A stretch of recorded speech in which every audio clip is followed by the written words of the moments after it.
मोहब्बतों का वही पुल आपके बीच में 4 पंक्तियों से बनाना चाहता हूं।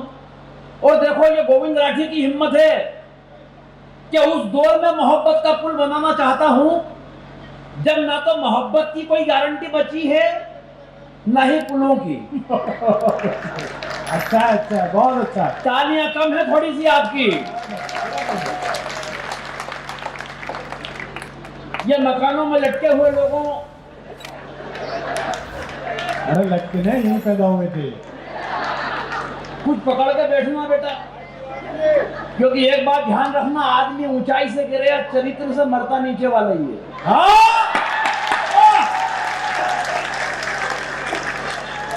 गोविंद राठी, वाह। और विशेष माफी इन मकान के मालिकों से मांगता हूं साहब, कि जो बेचारे कवि सम्मेलन सुनना तो नहीं चाहते, मगर एक रात के लिए तो मकान बेच नहीं सकते।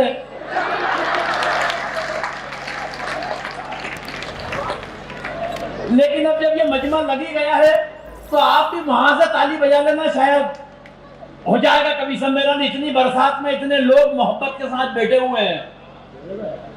मैं यार, ये सिर्फ कविता के प्रति डॉक्टर कुमार विश्वास जी ने जो यहाँ पे लालित्य जगाया है, यह उसी का प्रभाव है कि फुर्सत निकालकर इतने लोग कविता के लिए आए हैं।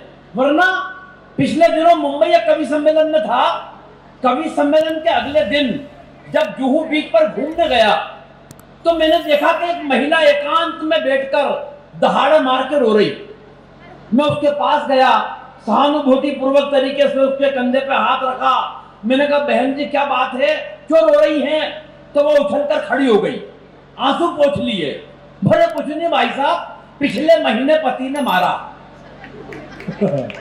मैंने कहा, पिछले महीने मारा और आप आज रो रही हैं? बोले फुर्सत ही नहीं मिली। मैं कहना यह चाहता हूं कि महानगरों में रोने की फुर्सत नहीं है, मगर आप हंसने के लिए फुर्सत निकाल कर आए। मैं आपको सुनाऊंगा। क्या बात है गोविंद, वाह वाह गोविंद, वाह। और वाकई डॉक्टर साहब, फुर्सत का ये आलम है। हाँ। एक दिन मेरी पत्नी अपने काम में व्यस्त, मैं अपने काम में व्यस्त, न उसे फुर्सत न मुझे फुर्सत। अचानक उसने मेरी तरफ कोई काम उछाला। मैंने कहा, देख आज काम मत बता देना, आज मुझे मरने की भी फुर्सत नहीं है। मेरे अंदाज में पलट के बोली, आज मर भी मत जाना, मुझे रोने की फुर्सत नहीं है। बहुत अच्छे, वाह गोविंद, अगली बार उसे ही भेजना। दादा भेजूं क्या? मेरे को तो पत्नी शब्द जैसे ही सुनता हूं किसी के मुंह से, पूरे शरीर में कपकपी आती है, ऊपर से नीचे तक कांप जाता हूं साहब। और कांप क्यों जाता हूं? मुझे 27 बरस पहले का वो दृश्य याद आता है जब पंडित जी ने 7 फेरों के वक्त मुझसे कहा कि बेटा ये सिंदूर की डिब्बी लो, इसमें से एक चुटकी सिंदूर निकालो और इसकी मांग भरो। आज जब वो दृश्य कल्पना में आता है तो ऐसा लगता है कि वो मांग नहीं थी, वो दरअसल नक्सलियों की एक सुरंग थी।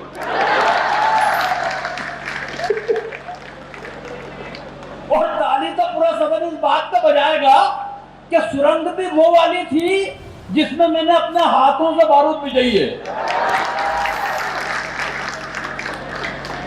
आज उसकी मांग के धमाके रोजाना कोई न कोई नई मांग बन के मेरे कानों में गूंजते हैं साहब, और मैं उन्हें पूरी करने में इतना बाल हो चुका हूं कि अब इसमें मांग नहीं निकलती। बहुत अच्छे। एक बार ताली वाली मिलके बजाओ यार जरा, थोड़ा सा वाली मुझसे बढ़ा देना, जहां से भी है ये, हल्का सा। और वैसे भी पत्नियों पर कविता वो लिखता है भाभी जी जो कुंठित होता है, जिसकी अपनी पत्नी से अंडरस्टैंडिंग ठीक नहीं होती। अंडरस्टैंडिंग के मामले में मैं और मेरी पत्नी लाजवाब, क्या कमाल अंडरस्टैंडिंग है हम दोनों की। 27 साल की शादी की जिंदगी में उसने कभी मुझसे गंवार, मूर्ख, बेवकूफ, नालायक, पाजी, गधा, इसमें के किसी शब्द का इस्तेमाल नहीं किया। कारण अंडरस्टैंडिंग। वो इतनी कमाल की अंडरस्टैंडिंग है कि बस नजर भर देखती है और मैं समझ जाता हूं वो इनमें से क्या कह रही है। एक दिन मेरा सर आ गई, बोले देखो टीवी। मैंने कहा क्या हो गया? बोले पिक्चर आ रही है शराबी अमिताभ बच्चन की। पूरी पिक्चर में पट्टे ने एक बूंद शराब की नहीं पी, लेकिन जो एक्टिंग की है वो कितनी कमाल की है। मैंने कहा मूर्ख औरत, उससे बड़ा एक्टर मैं। बोली कैसे? मैंने कहा 27 बरस से रोजाना पीने के बाद जो नहीं पीने की एक्टिंग मैं करता हूं, बहुत अच्छे। वो तेरे को क्यों समझ में नहीं आती? सच बता रहा हूं। जुड़ने की बातें हैं, जुड़ जाएंगे। डॉक्टर साहब ने बताया कि व्यंग का कवि हूं मैं। अब अपनी पारी व्यंग की संक्षिप्त रूप से खेलना चाहता हूं। बोलो। डॉक्टर साहब ने एक व्यंग के लिए कहा है, बस वही व्यंग पढ़ने की कोशिश करता हूं। देखो व्यंग होता क्या है। स्वागत है। एक दो उदाहरण व्यंग के बता दूं बस कि व्यंग होता क्या है, वरना मैं आपको व्यंग सुना दूं और फिर आप कहें कि व्यंग सुनाओ। ये भी व्यंग था, आप चाहते तो इस पर ताली बजा सकते थे। बहुत बारीक बात बता रहा हूं, व्यंग होता क्या है। हाँ। अभी मुझसे बुद्धि भाई कह रहे थे, यार राठी भाई पत्नी इज्जत नहीं करती, क्या कारण है? मैंने कहा बुद्धि भाई ये तो नहीं मालूम कि क्या कारण है, मगर ये बात आपने मुझसे पूछकर जो मुझे इज्जत दी है, मेरी 7 पीढ़ी आपकी शुक्रगुजार रहेगी। बोले क्या आपकी भी नहीं करती? अब व्यंग पहुंच जाए तो बताना। बोले क्या आपकी भी नहीं करती? मैंने कहा बुद्धि भैया एक बात ध्यान रखना कि अगर हिंदुस्तान में रुपए का मूल्य गिरता है तो उसकी गिरावट हर प्रांत में अलग अलग नहीं होती। बहुत अच्छा, बहुत बढ़िया, वाह वाह वाह, अच्छा है, अच्छा है। अरे बोले सही बताओ क्यों नहीं करती? मैंने कहा एक बात ध्यान रखना बुद्धि भैया कि जब कोई लड़की मायके से विदा होकर ससुराल आती है, अपने पिताजी को छोड़ के आती है तो बदले में ससुर साहब मिलते हैं। माँ को छोड़ के आती है, बदले में सासू माँ मिलती है। भाई को छोड़ के आती है, बदले में देवर मिलता है। बहन को छोड़ के आती है, बदले में ननद मिलती है। मगर ऐसा क्या छोड़ा कि आप और मैं पल्ले पड़े? बोले ऐसा तो कुछ भी नहीं छोड़ा। मैंने कहा फिर एक बात समझ लो कि जो चीज फोकट में मिली है उसकी इज्जत कौन करेगा यार? बहुत अच्छे गोविंद। सही बता। एक दिन कमाई हुआ डॉक्टर, बहुत खुश होती हुई मेरे पास, बहुत खुश। बोला आज मैं बहुत खुश हूं। तो मैंने कि मेरे को दुखी क्यों कर रही है? अरे बोले नहीं आप, मैं बहुत खुश हूं, आज आप जो कहो वो आपके लिए बना दूं। मैंने कहा बस तूने कह दिया, मैंने खा लिया। बोले नहीं आपको बताना पड़ेगा, आप बताओ। मैंने कहा चल एक काम कर, तू जो सबसे अच्छा बनाती है वो बना ले। अगली बात अगर पहुंच गई तो एक हाथ खामोश नहीं रहेगा साहब। मैंने कहा जो तू सबसे अच्छा बनाती है वो बना ले। तो वो मुंह बना के बैठ गई।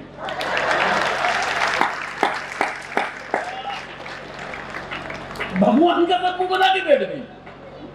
ज्यादा ही एक दिन में गले गले हो गया तो मैंने अपने ससुर साहब के दोनों पांव पकड़ लिए। मैंने कहा क्या आइटम छमाया है, सारी जिंदगी दुश्वार करके रख दी, परेशान करके रख दिया।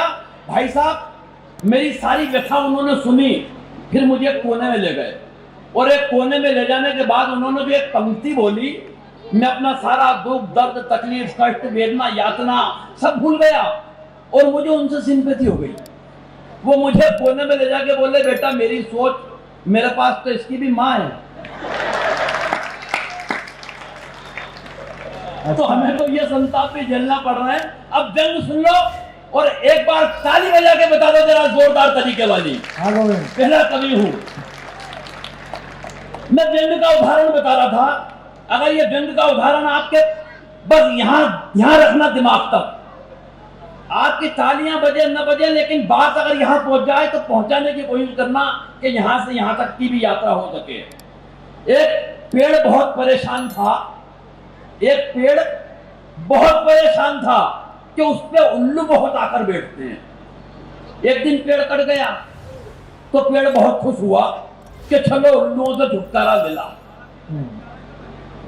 और भाई साहब पेड़ की बदकिस्मती ये रही कि उन कटे हुए पेड़ों की संसद भवन की कुर्सियां बना दी गई।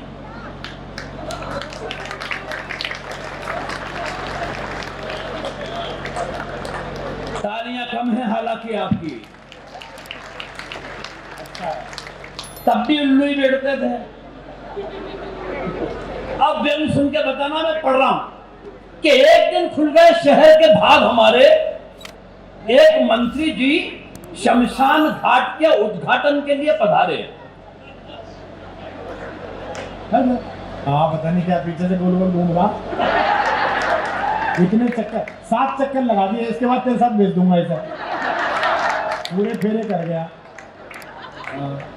तुम्हारे यार, चलो पढ़ो। एक दिन खुल गए शहर के भाग हमारे। हाँ एक मंत्री जी शमशान घाट के उद्घाटन के लिए पधारे। उद्घाटन की पहली रस्म पूरी कराई गई। एक जलते हुए मुर्दे को बुझाकर मंत्री जी के हाथ से अग्नि दिलाई गई। बच्चे क्या बात है गोविंद, वाह वाह वाह। एक जलते हुए मुर्दे को बुझाकर मंत्री जी के हाथ से अग्नि दिलाई गई। इस घटना से कम एक बात का तो पता चलता है कि आदमी का नसीब खराब हो तो वो मरने के बाद भी भुगतता है। बच्चे वाह वाह वाह वाह। आदमी का नसीब खराब हो तो वो मरने के बाद भी भुगतता है। पंडित जी ने कहा, श्रीमान कृपया क्या इस दिशा में आकर अग्नि दिखाएंगे? और व्यंग की अगली पंक्ति में ये नहीं कहूंगा साहब अद्भुत है कि ताली बजाना, एक एक हाथ को दावत देता हूं कि ताली रोक के बजाना। अगर एक बार बजे तो फिर पूरे सदन की बजे अगली पंक्ति पर। पंडित जी ने कहा, श्रीमान कृपया क्या इस दिशा में आकर अग्नि दिखाएंगे?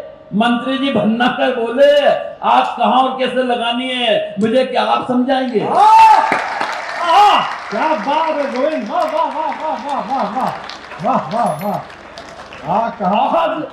कहां और कैसे लगानी है मुझे क्या आप समझाएंगे? अरे हम इस हिंदुस्तान की राजनीति को बरसों से झेल रहे हैं। रोजाना विरोधियों के साथ तरह तरह की आग से खेल रहे हैं। और पंडित जी आप तो बुजुर्ग हैं, आपको तो कम से कम ये बात समझ में आनी चाहिए कि आग दिशा देख के नहीं, आप तो हवा का रुख देख के लगानी चाहिए।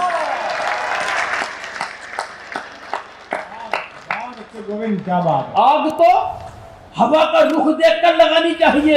अरे इन मुर्दों से निपटने की हमारी समझ को आप बेवजह नजरअंदाज कर रहे हैं। अरे पंडित जी वो हम ही तो हैं जो 77 बरस से इन मुर्दों पे राज कर रहे हैं। क्या व्यंग है, क्या व्यंग है गोविंद, क्या व्यंग है, वाह। क्या बात करें डॉक्टर साहब, इन नेताओं की हालत खराब कर रखी है। हमारे मध्य प्रदेश में तो जो पिछले चुनाव हुए उसमें कई नेताओं के हंडे उतर गए। जो लगे हुए थे गाड़ियों में वो हंडे उतर गए, लेकिन आदत पड़ी हुई हंडे वाली। एक इंदौर शहर में पान की दुकान पे नेताजी की गाड़ी आकर रुकी। उनमें से नेताजी उतरे, अगल बगल से 5-7 चमचे उतरे। नेताजी को देखकर मुझे लगा कि किसी पार्टी के कोई मंत्री हैं। जब ये समझ में नहीं आया कि कौन से मंत्री हैं तो मैंने गाड़ी के आगे नेम प्लेट लगी थी उस पर झांका तो उस पर लिखा हुआ था हाहुप्रा जजटू। हाहुप्रा जजटू। मुझे ये तो समझ में नहीं आया कि कौन से मंत्री हैं, लेकिन एक बात समझ में आ गई कि किसी जनजाति के या अनुसूचित जनजाति के हैं। तो मैंने उनका ड्राइवर के गले में धीरे से हाथ डाला। मैंने कहा, भाई साहब ये कौन से मंत्री हैं? बोले कोई मंत्री नहीं है। मैंने कहा, ये फिर हाहुप्रा? बोले ये हारा हुआ प्रत्याशी है। हाहुप्रा बोले हारा हुआ प्रत्याशी है। मैंने कहा, फिर ये जज क्या है? बोले इसकी जमानत भी जब्त हो गई थी। हाहुप्रा जज। हम तो वो संताप भी झेल के बैठे हुए हैं। एक व्यंग और छोटा सा बिल्कुल नया नकोल पहली बार। अरे आप पढ़ो बैठिए, आप ज्यादा लोड मत लो।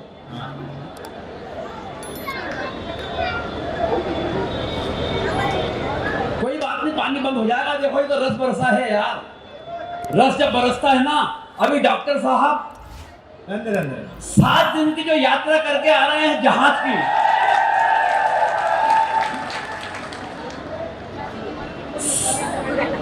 ये जमाना था जब हिरन आते थे। सिंगापुर से सीधे बढ़ो। ये बड़ी बात है। देखो ये मोहब्बत है आपकी। ये क्या ब्याली मौसा, होकर के बैठा। 7 दिन की सिंगापुर की यात्रा हिंदुस्तान से और 4000 लोगों के साथ जहाज में राम कथा करके डॉक्टर साहब लौटे हैं। उनके इस सौभाग्य के लिए भी पूरे सदन की तालियां बजे यार। ये अद्भुत एक हिंदुस्तान में ये कवायद शुरू हुई है जिसकी डॉक्टर साहब ने नींव रखी है। व्यंग सुनिए डॉक्टर साहब, व्यंग सुनना। हाँ सुना। अभी आपने एक सुना होगा, पिछले दिनों जर्मन के वैज्ञानिकों ने एक कार बनाई है, कार जो स्पीड के साथ रंग बदलेगी। जैसे जैसे वो चलेगी उसका रंग बदलेगा कार का। हालांकि मैं तो विदेश के वैज्ञानिकों से एक बात कहता हूं, अभी न्यूटन जो एक बड़े वैज्ञानिक हुए, उन्होंने एक नियम बना के बताया कि अगर कागज पे वजन रख दो तो कागज हिलता नहीं है। गौर से सुनना, कागज पे वजन रख दो तो कागज हिलता नहीं है। अरे हिंदुस्तान आ भाई, यहाँ पे कागज पे वजन रखने के बाद कागज थोड़ा बहुत हिलता है। हाँ बढ़िया बात है, वाह वाह वाह। बारिश पे ध्यान मत दो, कविता पे ध्यान दो, कविता सुनो। हाँ बस छोटा सा, 12 पंक्ति बाकियों की भी आउटी करनी। कि अभी अभी आपने भी सुना होगा एक नया समाचार कि जर्मन के वैज्ञानिकों ने इजाद कर दी एक रंग बदलने वाली कार। हाँ अरे मूर्खों, हमने तो ऐसी उपलब्धियों का कभी बखान नहीं किया, तुम रंग बदलने वाली कार बना के इतरा रहे हो। हमने रंग बदलने वाली सरकारें बना दी और कोई गुमान नहीं की। अच्छे। हमने रंग बदलने वाली सरकारें बना दी और कोई गुमान नहीं किया। रंग भी ऐसा बदला कि आसमान के इंद्रधनुषी रंगों को सुप्त कर दिया और रंग बदलने में माहिर गिरगिट प्रजाति को ही वातावरण से मुक्त कर दिया। और व्यंग पहुंचा है दोस्तों, तो 2 पंक्ति दे रहा हूं। वैसे भी तुम्हारी कार का रंग तो तब बदलता है जब कार मालिक खुद बटन दबाता है कारों के। अरे हमारे यहाँ तो जनता बटन दबाती है और रंग बदल जाते हैं सरकारों के। बहुत अच्छे। हमारे यहाँ तो जनता बटन दबाती है और रंग बदल जाते हैं सरकारों के। अभी घुटनों के बल बैठकर पानी भरोगे, कमबख्तों क्या खाकर हमसे मुकाबला करोगे। हमारे यहाँ एक दारू की बोतल के बदले में वोट का रंग बदल जाता है, 2-4 साल से ज्यादा नहीं टिकता, नोट का रंग बदल जाता है। वाह वाह वाह। जेब में व्यवस्थाएं हसीन हो तो व्यवस्थाएं बदल जाती है और नए बाबाओं के लांच होते ही आस्थाएं बदल जाती है। बहुत अच्छे, वाह। एक बार ताली बजाकर विदा करें गोविंद राठी को। बहुत अच्छे। व्यंग अधूरा है, आधा छोड़ रहा हूं बारिश की वजह से। हाँ कोई दिक्कत नहीं।